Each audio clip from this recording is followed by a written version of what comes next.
This video cost me, I think, $250 to produce, and it ended up producing 20,000 US. In the last year, it's close to 7 figures. In Q4 alone, I did 400,000, nearly $500,000 in AdSense revenue. The question is, how? How does Noah Morris earn up to $200,000 per month on YouTube, working just 1 day a week? The answer may trigger you. Faceless channels.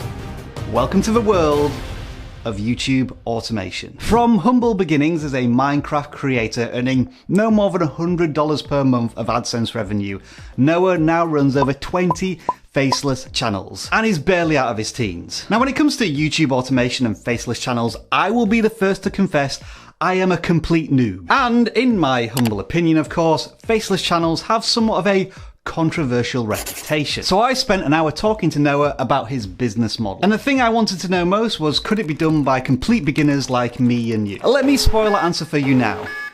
Yes. And especially after this video, because Noah told me everything. A step-by-step approach on how to find the right niche, the right people, not to spend too much money, but earn tons from it. So, let's just jump right in. Originally, I found this niche, the channel's called Court Cases. The second video got 5 million views. You can also show the earnings. This video cost me, I think, $250 to produce, and it ended up producing 20,000 US.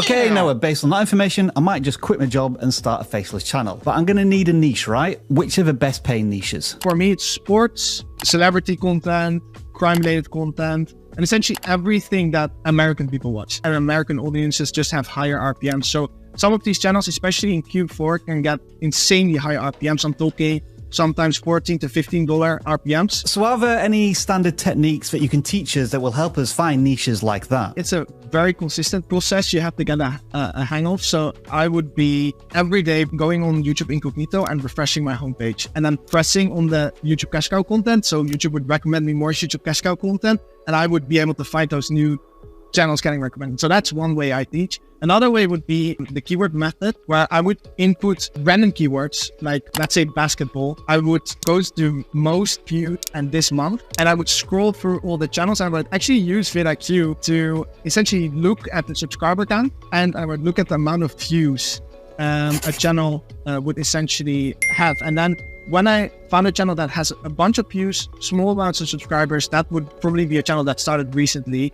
And if I found multiple channels like that, I'm talking if they're getting above 200,000 views a video, and very, very consistently as well, and there's maybe 2 or 3 of these types of channels that started recently, that's when you find a gap in the market. Wow, Noah, what you've just told me right there is what other people might charge $5,000 for in a course. This is essentially a blueprint, right, for faceless channels. So let's say I found a bunch of channels like this. What do I do next? So after you've found that niche, you want to think about, okay, is it not too saturated? You know, you have 2 sides you can choose on YouTube automation. Either you make really, really high quality content, and you can basically get into every niche, or you just make sure you have that first mover's advantage and you produce less quality, but you make sure you're first to a niche. So that's step 1 always. And then step 2 would be? Obviously, come up with the topics. I would suggest for your first few topics, try to emulate what the existing channels are doing. So for example, for the court cases channel, right?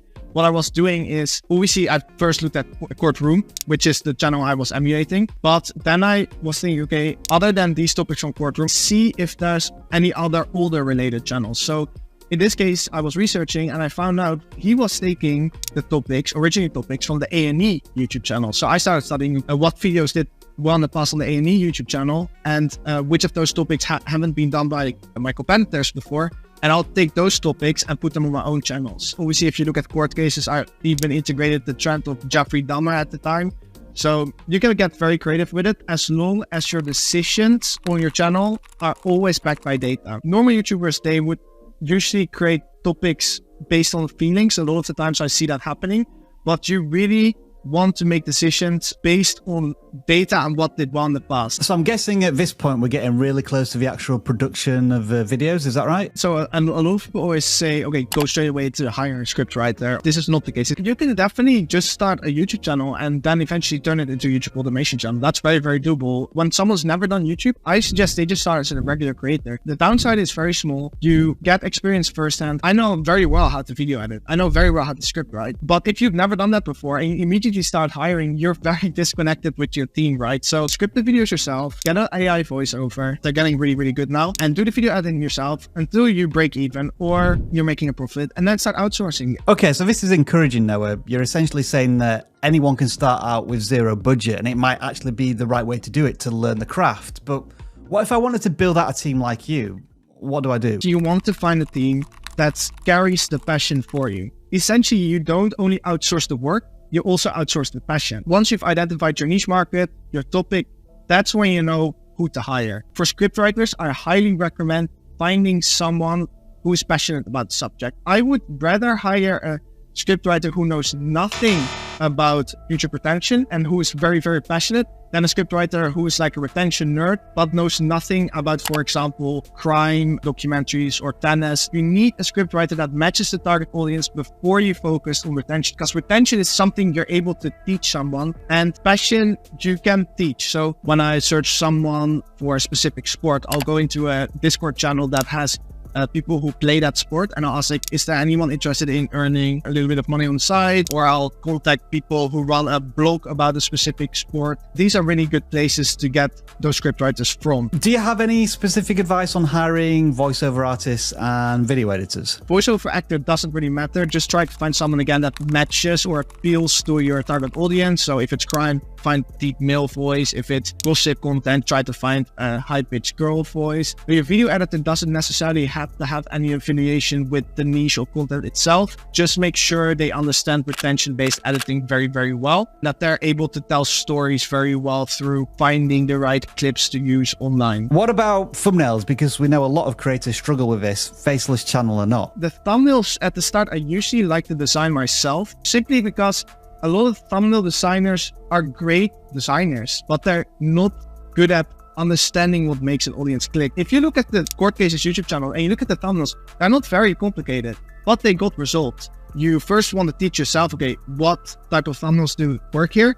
Then once your channel does well, you want to start outsourcing that process. So now you teach the thumbnail designer and you give him inspiration for the thumbnail. He simply does the designing or putting the thumbnail together. The concept you still do. And after a while of working together, maybe a few months, that's when you say, okay, now you do the full process. Now you're in full charge of making sure these videos get views. Noah, you've already mentioned a lot of this point, but what are we missing right now? You mentioned retention hacks. Tell us more about that. What I usually teach the scriptwriter essentially is I send them all the channels of our competitors. I say, okay, have a look what people are mentioning in the comments, and also look at the relative YouTube retention. If you hover above the YouTube play bar, you see this transparent up and down mountains above the YouTube play bar. That's relative retention. Look at the relative retention and see where the points of interest are in the video. And same thing for the comments. It's like a library of understanding what people are interested in, right? The retention comes from understanding your audience mainly. It's not about like secret editing hacks, not so much. It's about understanding what moves your audience to take action or to comment, to engage, to watch more videos. Studying the target audience in that way